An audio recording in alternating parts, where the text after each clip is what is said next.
Welcome to Monster Legends. In this video, we are going to tell you everything you need to know about the battle. In Monster Legends, you have to be ready for every possible scenario. For this, you need a lot of monsters of different elements and rarities.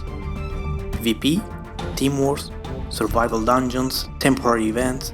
These are some of the places where you will be able to prove the valor of your monsters in battle. It's essential that you keep your army well fed and equipped, so feed them to their maximal level and equip them with powerful runes. And well, don't forget to rank them up to push their limits. I'm sure many of you are already very familiar with the battle system, but let's have a look together at some of the key elements of the monsters. Remember that each element has a weak and a strong counterpart. As you can see in this table, fire is strong versus nature, but weak versus water. Nature is strong versus magic, but weak versus fire, and so on. It's good to learn all the counterparts or check them whenever you need to have an overview. Power defines the amount of damage it can deal. Life defines the hit points of the monster, and so the amount of damage it can take. Speed defines the orders and the amount of turns between yours and the enemy monsters. And finally, stamina is the energy required to use the monster skills. All these stats can be increased with runes. As you can see, my general Darmit is equipped with speed and power runes, but you can use any different combinations. There are two kinds of them: individual, who will affect only the equipped monster, and team runes, that will affect all the monsters of the team. The trait is a passive status that each monster has. It's very important to understand them to plan your battle strategy.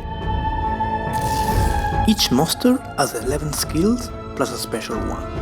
You can choose only 4 skills for each monster, and this decision can change the role of your monster in the team. If you change your mind about the 4 skills you learned, don't worry. We recently added a change skill feature that allows you to change them anytime you want. The special skill is learned by default, and it has no cooldown, but a 5% chance to be usable during the fight. Check the description of what the skill does to choose the best for your strategy. As you can see, some skills can support and boost your monsters, others instead are offensive and deal damage. The status can be positive with green color and negative with red color. Pay attention also to the skills cooldown.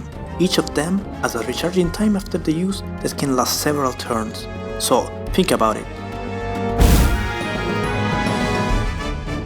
Let's fight and see what our team can do. Here we go. Remember that before and during the battle, you can tap on any monsters to check stats, bonus, malus and other important informations. Thanks to the Miss Speed, I start first and I use a wonderful skill to give an extra turn to my Darmit and also a big increase in damage. Now, with Darmit, I use Fury Flares to do some damage and apply burns. This will deal damage for 3 turns. Unfortunately, some of the enemies add resistance to burn, but we will try to take him down anyway. Thanks to the Miss skill, my Darmit has another turn to play. Now is my King turn. Let's protect our team with some shield for the imminent enemy attack. Good. Wow, the enemy Griffin started with his special skill and did a lot of damage and applied also bleeding effect to our monster. But fortunately, the King barrier prevented part of the damage. Now, General Atom tries to protect himself and the rest of the team with his massive boost of life. Let's see if we can break this defensive strategy. Without the miss, let's try to remove the positive effects. And done, nice. And now let's finish them with Darmit and King for the final hit. Good job. The miss was for sure the MVP of this match. This is just a small example. There are so many other strategies and possible outcomes for the battles. Thanks a lot for watching.